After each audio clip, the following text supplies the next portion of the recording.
Louvado seja nosso Senhor Jesus Cristo. Podem sentar, por favor, só para alguns avisos. A partir desse domingo, o estacionamento interno da capela, a garagem, estará aberto durante todas as missas dominicais para que estacionem. Pedimos que ocupem todas as vagas, sem, porém, travar outros carros.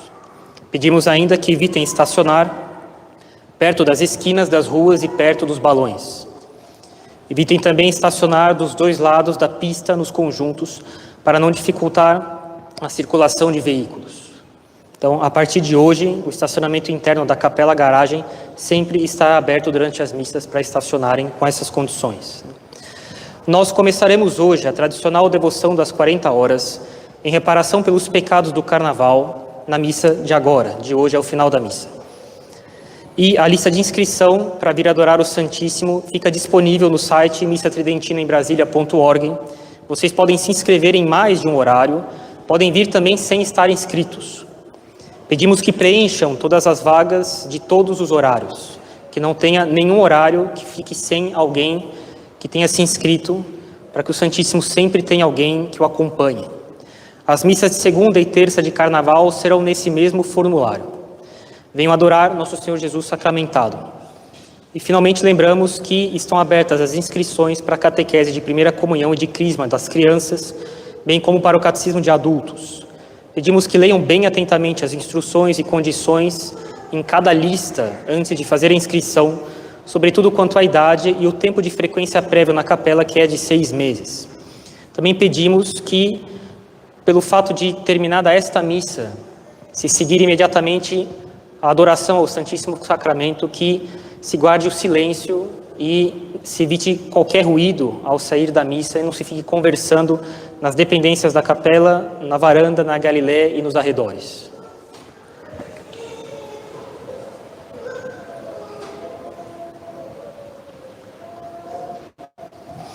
Em nome do Pai, do Filho e do Espírito Santo. Amém. Ave Maria, cheia de graça, o Senhor é convosco. Bendita sois vós entre as mulheres, e bendito é o fruto do vosso ventre, Jesus.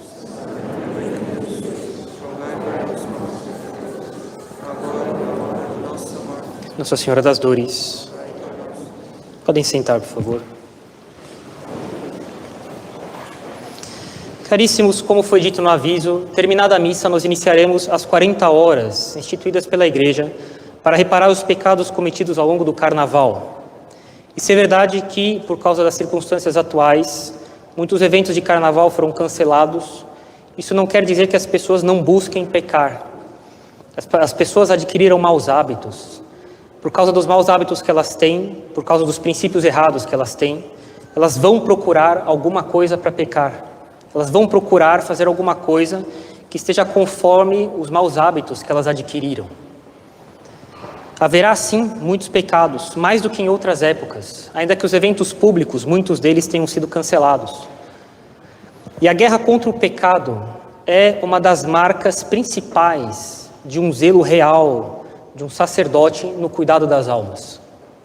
Quando o sacerdote tem um zelo imperfeito, ele combate mais os problemas que impedem as suas obras, mas ele não se preocupa muito em que Deus esteja sendo ofendido ou não, mais ou menos, naquilo que ele ou que as pessoas estão fazendo. Ele não pensará muito nisso, ou não pensará o suficiente. E a verdadeira caridade, ao contrário, ela sempre e em todos os lugares procura inspirar nas almas um santo horror do pecado. Caríssimos, o pecado é um mistério muito profundo.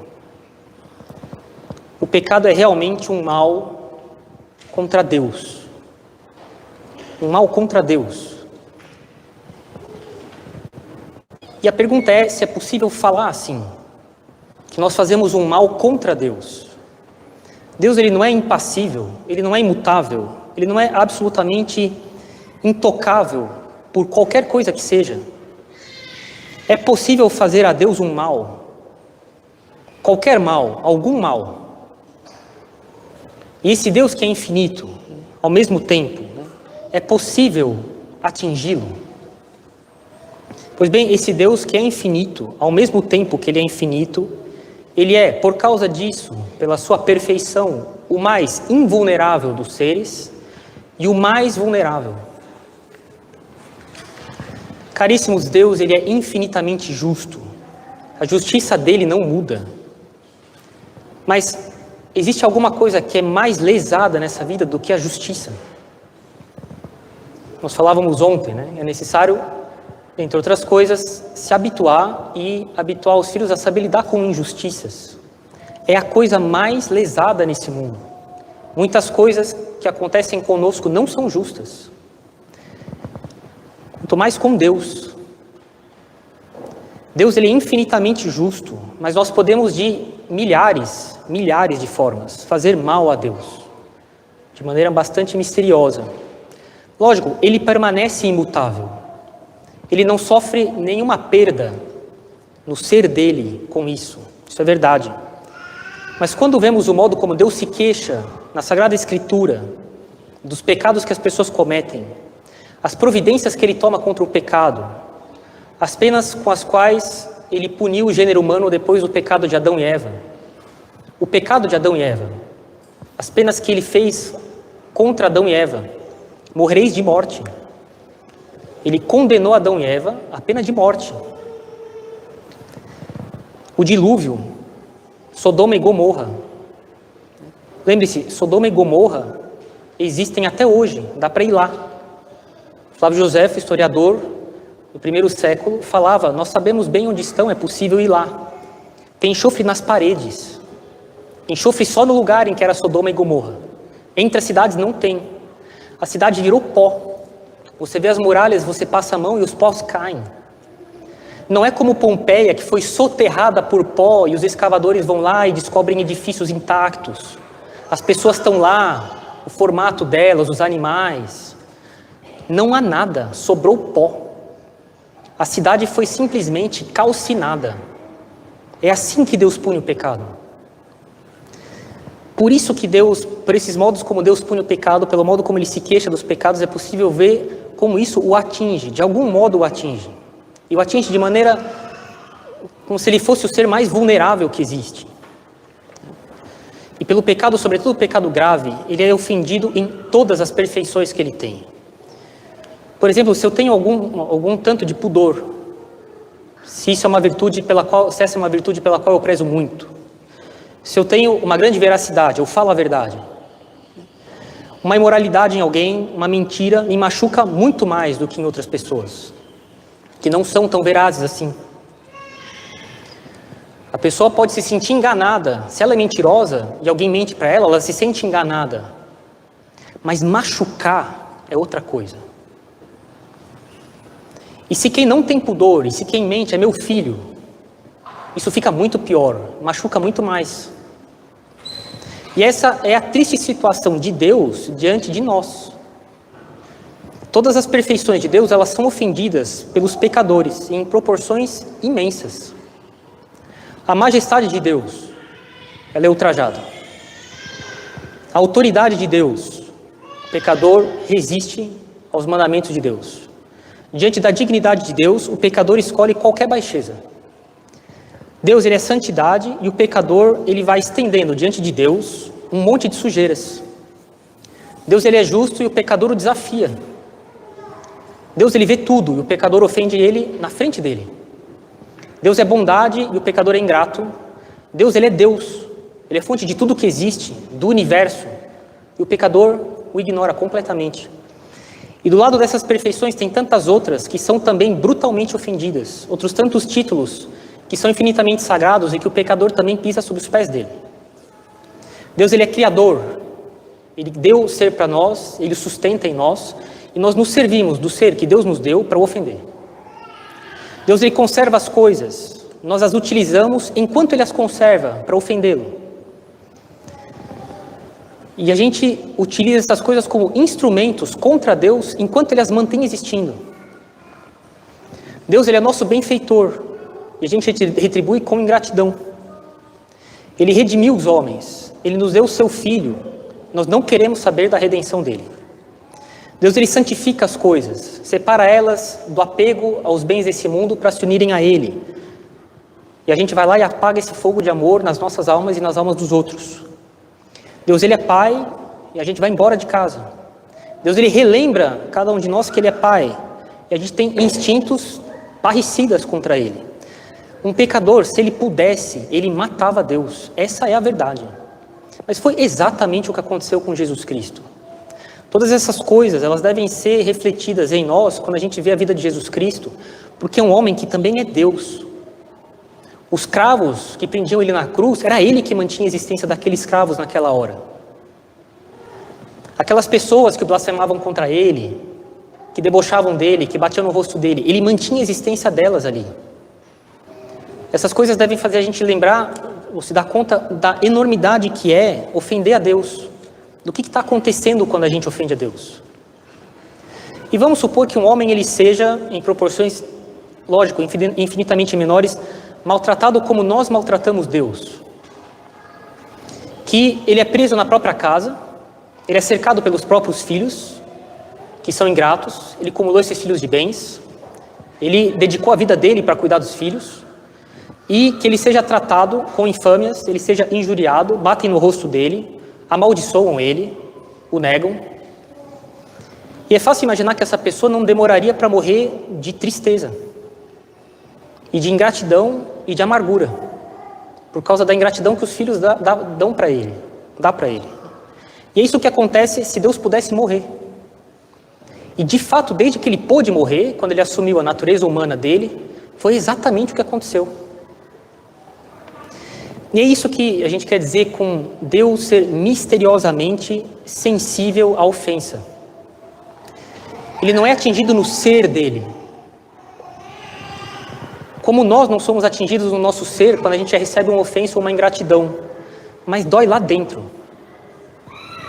A superioridade de Deus não impede que a sensibilidade dele, a sensibilidade na inteligência de Deus, seja menor. Ao contrário, é maior do que conosco, mas ela é mais serena. A superioridade de Deus aumenta muito a sensibilidade dele ao pecado, sobretudo se no coração que é ofendido tinha muito amor pela pessoa que o ofendeu. É assim que a gente pode supor que os pecados que Santa Maria Madalena cometia antes dela se converter ofendiam menos a Jesus Cristo do que São Paulo cometendo um pecado venial depois da conversão dele. E se é possível falar então que Deus ele é frágil e vulnerável aos pecados das pessoas, né? A gente pode dizer que ele é a criatura mais necessitada de socorro na história do mundo. Mas de que ao mesmo tempo essa sensibilidade de Deus, ela permanece numa eterna e numa imutável tranquilidade. De que ele não recebe essas ofensas fazendo escândalo, fazendo um rebuliço enorme, mas ele se queixa de maneira repetitiva na Sagrada Escritura o tamanho das ingratidões que ele recebe. Nosso Senhor, por causa da infinita elevação e superioridade dele sobre nós, homens, né, pelo amor que ele tem por nós, ele sente as ofensas que ele recebe de nós de maneira muito particular. Ele as sente de um tal modo que na Sagrada Escritura ele desdobra expressões de queixa. Ele diz que ele chora pelos pecados nossos, né? E Jesus Cristo de fato chorou por causa dos pecados de Jerusalém. Que ele geme por causa dos nossos pecados, ele se queixa. Eu me arrependo de ter criado o homem. Foi o que ele disse no dilúvio. Eu me arrependo de ter criado o homem. Eu fui humilhado. Ele diz que está tomado de cólera. Ele fala para Moisés: deixa minha mão agir e eu vou exterminá-los todos e farei da tua descendência um povo fiel. E Moisés consegue segurar a ira de Deus, que estava disposto a tirar a vida de todo mundo. Tamanha é a ofensa que o ser dele recebe das criaturas e que ele ama tanto no coração dele. E aonde a ofensa é mais sensível, é onde tem mais amor. E, como já falamos algumas vezes, né, quando a gente ama, a gente faz algumas loucuras. A gente faz algumas coisas fora do habitual das pessoas quando elas não amam muito.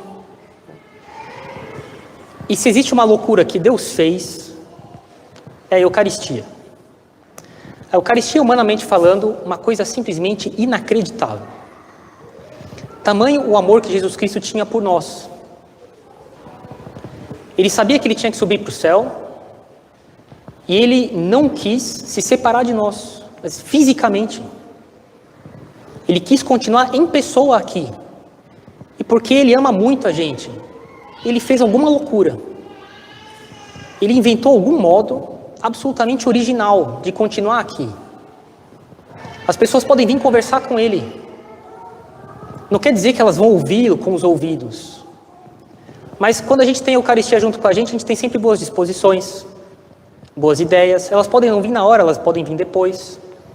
Pelas disposições da providência, as coisas elas podem começar a se encaminhar de outro modo. Ele quis não só ficar no sacrário, mas entrar em nós, com a comunhão. Que tivesse um coração do lado do outro. Porque, de fato, o coração de Jesus Cristo está, com todos os órgãos dele, né, na Eucaristia. A extensão, a organização, a posição local desses órgãos no corpo são acidentes que não estão manifestados na Eucaristia. Estão os acidentes de pão lá. Mas os órgãos dele estão lá, e o coração também. E o coração dele fica junto conosco quando a gente recebe ele. E ele recebeu, ele teve essa ideia absolutamente louca de amor, porque quando a gente ama, a gente faz umas loucuras, de instituir a Eucaristia, onde ele ficaria ali, de maneira extremamente frágil, sabendo que aconteceriam perdas de parcelas, as pessoas iam receber a Eucaristia de qualquer jeito, em pecado grave, iam maltratá-lo, considerando que ele não está ali, sem fé, que as pessoas abririam sacrários para profanar as hóstias, fazer missas negras com isso. Mas ele ama muito as pessoas, e ele fez uma loucura dessas. Que o padre pode, por acidente, deixar esbarrar no cálice, e virar o sangue dele sobre o altar, uma complicação. Que a hóstia poderia escorregar do dedo, cair no chão. E ele fez todas essas coisas por causa do tamanho do amor dele. E é justamente onde tem mais amor que a gente recebe mais ofensa. Onde a gente sente mais a ofensa. E o pecado o ofende sobretudo estando ele na Eucaristia, porque o pecado o afasta as pessoas e o afasta das pessoas. Elas não podem recebê-lo na Eucaristia, enquanto elas estão em estado de pecado. E é isso que o machuca mais. Que o pecado afaste as pessoas de um jeito ou de outro. Aqueles que estão na religião, elas vão na missa, elas não podem comungar porque elas estão em estado de pecado grave. Lógico, nem todo mundo que não comunga está em pecado grave, mas quem está em estado de pecado grave não comunga. E ele instituiu a Eucaristia para ser recebida. E para ser recebida por causa do tamanho do amor que ele tem por nós. E que o pecado afasta isso. Isso, ele sente demais isso. A gente pode dizer mesmo, que é onde ele mais sente. Porque é onde tem mais amor. Que é na Eucaristia. O tamanho da loucura revela o tamanho do amor que a pessoa tem. Né? Bem, uma loucura que não é, evidentemente, irracional, né? Mas que ultrapassa todas as prevenções que as pessoas sem amor têm, umas com as outras. E é na Eucaristia onde ele mais sente, porque ele vê que as pessoas são afastadas de estar com ele. E ele queria muito por causa do amor que ele tem por nós, e o pecado afasta as pessoas. E as pessoas que não praticam a religião, de qualquer modo, elas praticando o pecado, e sobretudo, bem, nessa época de carnaval, onde eles são assim, multiplicados e exponenciados, né? Ainda que elas já estejam distante dele, se afastam ainda mais da Eucaristia. Lógico, né? E por isso que a Igreja institui uma adoração contínua de Nosso Senhor na Eucaristia, para atrair as pessoas para Nosso Senhor na Eucaristia, para reparar as pessoas que se afastam dele durante esse período, de maneira mais particular nesse período. Né? Vejam, se tem uma coisa que a caridade é a preocupação pela salvação das almas. Se tem uma coisa que a caridade faz, os padres se dobrarem em dois para conseguir, é de fazer as pessoas fazerem penitência. Porque a penitência, ela é o estado habitual do ser humano nesse mundo. No inferno não tem penitência. Ali não tem arrependimento. Ali tem dor de consciência. A inteligência dos anjos, a inteligência das almas que se condenaram, fica as enchendo de remorsos. Mas não tem arrependimento. Remorso quer dizer, eu errei, eu fiz um absurdo. E a pessoa não volta atrás. Ela tem dor de consciência, mas ela não volta atrás. Ela faria de novo. Mas o arrependimento, a pessoa tem dor de consciência e fala, eu vou parar com isso. Isso é uma coisa própria de nós nesse mundo. No inferno não tem arrependimento e, portanto, não tem penitência. No céu não tem penitência, por motivos óbvios. No purgatório também não tem penitência propriamente dita. Existe um sofrimento purificador, mas as pessoas não são absolvidas lá. As almas não recebem absolvição sacramental. Elas não podem fazer penitência voluntária e meritória. Só nessa vida a gente pode fazer isso. E nós, nesse mundo, a gente vive sob o regime da penitência. Quando eu falo regime, é como um médico que dá um regime nutricional para o seu paciente. Um regime de remédios. Uma vez que ele ficou doente, ele não pode levar uma vida igual a que ele levava antes de estar curado. Uma vida como se nada tivesse acontecido. É necessário levar a vida sob um regime de penitência quando a gente peca. Assim como um doente leva uma vida de regime muito particular para a doença dele, até ele ficar curado. E se existe uma coisa que é própria desse mundo e que os sacerdotes que são zelosos pela alma procuram fazer, levam as pessoas a fazer, é penitência. Porque se as pessoas não vivem sob o regime da penitência, vocês podem compreender que regime então é a vida inteira, né? Os outros meios de santificação perdem muito de eficácia. A missa, a Eucaristia, as devoções por Nossa Senhora, os sacramentos, eles perdem muito de eficácia. Como as pessoas ao pé da cruz, os judeus, não faziam penitência. Lembra do que São João Batista falou, né? Raça de víboras, fazei dignos frutos de penitência. Se não fizerdes penitência, Jesus Cristo falou para eles, perecereis todos. Eles não faziam penitência. O sacrifício da cruz não foi proveitoso para eles. Eles estavam ali, mais próximo que o sacrifício físico da cruz, impossível. E não foi proveitoso para eles por causa de falta de penitência. São João Batista veio pregar um batismo de penitência, senão a presença de Jesus Cristo no povo escolhido não ia dar resultados. A vida sem penitência é como um doente sem remédio, sem uma dieta adequada. Ele pode procurar fazer outras coisas, ele continua doente. E por isso a necessidade então de, durante esse tempo que vai começar de quaresma, e a gente começa agora um pouco antes da quaresma, no carnaval, a gente institui um regime de penitência, mas iniciando isso por uma aproximação maior pela comunhão, por Nosso Senhor exposto no ostensório, no altar, para que a gente possa compensar o afastamento que o pecado causa das pessoas em relação a Ele. E é com essa disposição que a gente deve viver e que a gente deve procurar reparar as ofensas que os outros fazem durante esse período. Bem, durante toda a história do mundo ainda vai ter, mas sobretudo em certos períodos, né? Que vocês procurem sempre ficar um pouco mais de tempo com o Nosso Senhor na Eucaristia. Isso repara muitos pecados. Quem é pai, né, sabe, quem é padre também, sabe, diante de ingratidões que recebe quando tem um filho, um fiel, que se mostra generoso, diligente, dedicado. Isso basta para compensar um monte de ingratidões. Um monte de bens ou de graças ou de esforços que foram perdidos. E Nosso Senhor, ele fica de fato aliviado quando algumas pessoas, ou até talvez uma, né, o consola, se aproximando dele, recebendo ele com melhor disposição, fugindo do pecado, para reparar o que os outros fazem de pecado, se afastando dele, sobretudo se afastando da comunhão. É com essa disposição que a gente deve vir na capela durante essas 40 horas, né? Que a gente deve viver essa quaresma durante 40 dias, de um espírito de reparação, um regime de penitência, para compensar o amor do Nosso Senhor, sobretudo onde Ele é mais manifesto e mais vulnerável, onde é mais intenso e, portanto, mais vulnerável, que é na Sagrada Comunhão. Que a gente, então, tem essa disposição de honrar Nosso Senhor na Eucaristia, vençam qualquer... Lógico, cumpram os deveres de Estado, mas não deixem de vir adorar Nosso Senhor, compensá-lo com esse estado de espírito, trocando por bagatela em casa ou por alguma outra coisa trivial que finalmente não serve para retribuir nosso Senhor na Eucaristia por tanto amor que Ele tem por nós. Em nome do Pai, do Filho e do Espírito Santo. Amém.